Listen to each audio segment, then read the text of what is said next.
Des instruments, des chants et des danses des quatre coins du monde, c'est le festival de Confolens. On retrouve en direct sur place Jérôme Deboeuf. Bonsoir Jérôme. Alors avec la belle soirée de gala d'hier soir, on est finalement entré dans le vif du sujet. Oui, Marie-Noël, on est entré dans le vif du sujet, vous pouvez le constater. Je vous propose d'ailleurs de plonger dans cette ambiance dansante et colorée. Margot Blanc-L'Oeil nous emmène à la découverte du gala d'ouverture d'hier soir côté scène et côté coulisses.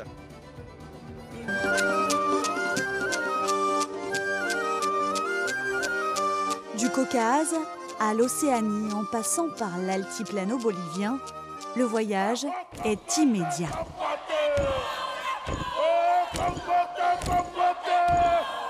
Chaque danse a son histoire et un événement qui s'y réfère.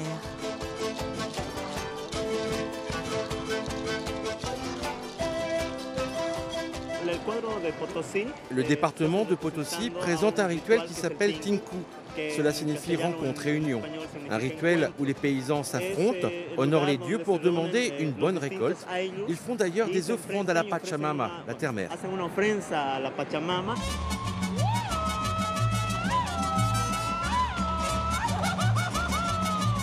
Festif ou aérien, les artistes ont tous leur technique pour surprendre le public.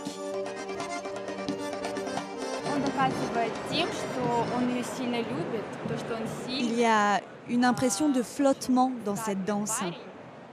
Cela exprime la grâce et la beauté des femmes. Leur jeu de jambes a fait mouche auprès des spectateurs. Ce qui m'a beaucoup particulièrement plu, je crois, le groupe russe. J'ai trouvé ça d'une très grande élégance et j'ai trouvé ça magnifique. Magnifique, avec les fées qui au départ incitent au voyage. Ça fait plus de 40 ans que je viens et c'est vraiment bien.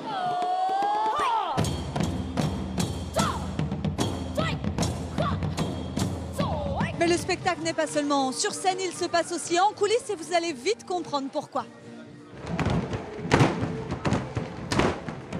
Jusqu'à la dernière minute, la troupe colombienne répète avec une danse bien à eux. Il y a beaucoup de gens qui dansent au rapu. Ça se danse pendant les fêtes de village, pendant les célébrations, dans les maisons.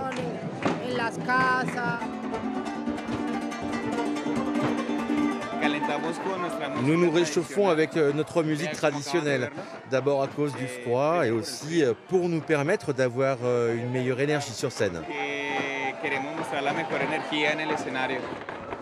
À chacun son rituel avant de monter sur scène. Au Québec, on frappe des pieds.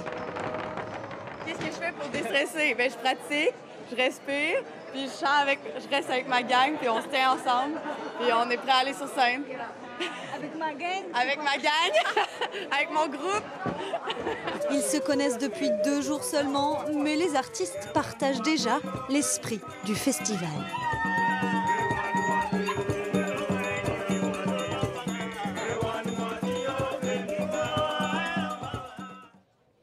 Retour, place Henri, course à jet au cœur de la ville de Confolens. Le président du festival, Xavier Soupizet, nous a rejoint. Bonsoir. Bonsoir. C'est la 60e édition. Comment explique-t-on une telle longévité ? Mais je pense que c'est lié aussi aux habitants, aux bénévoles, à tous les gens qui composent cette association depuis 60 ans.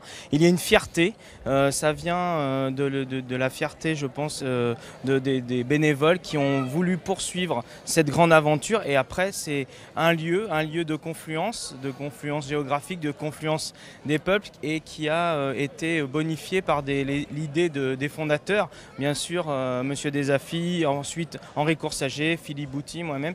Alors, il faut quelques personnes qui entraînent le bateau et puis après on vogue vers de nouvelles aventures. Alors tous les soirs nous vous proposons de nous plonger dans le passé du festival de Confolens grâce aux archives de la télévision régionale.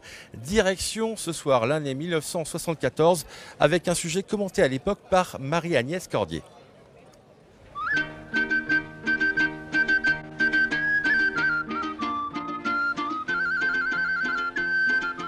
En ce dimanche matin du mois d'août, Confolens ressemblait à toutes les petites sous-préfectures dominicales de France. Endormi au confluent de la Vienne et du Goire, Confolens s'apesantissait sous le soleil de l'été. C'était un peu comme le calme avant un séisme, un orage que l'on sentait monter, sans trop savoir quelles en seraient les manifestations ni les conséquences. Confolens attendait. Je déclare solennellement ouvert le 17e Festival mondial de folklore de Confolens.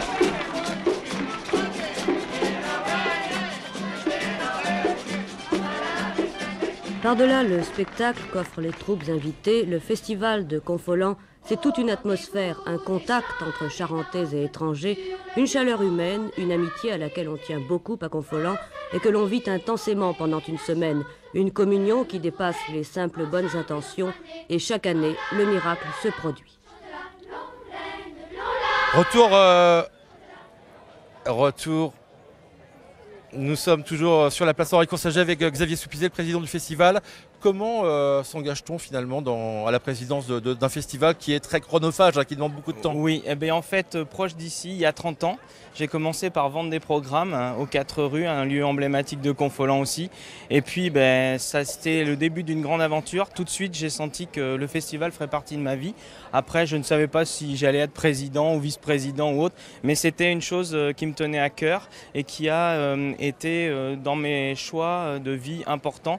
C'est vrai que c'est chronophage, alors j'aime beaucoup ça. En fait, l'idée de rassembler les gens autour d'un projet et des gens de tous les horizons autour d'un même projet comme le festival. Merci Xavier Soupizet. Je vous propose de terminer en musique en danse avec en direct le groupe invité québécois Makinao.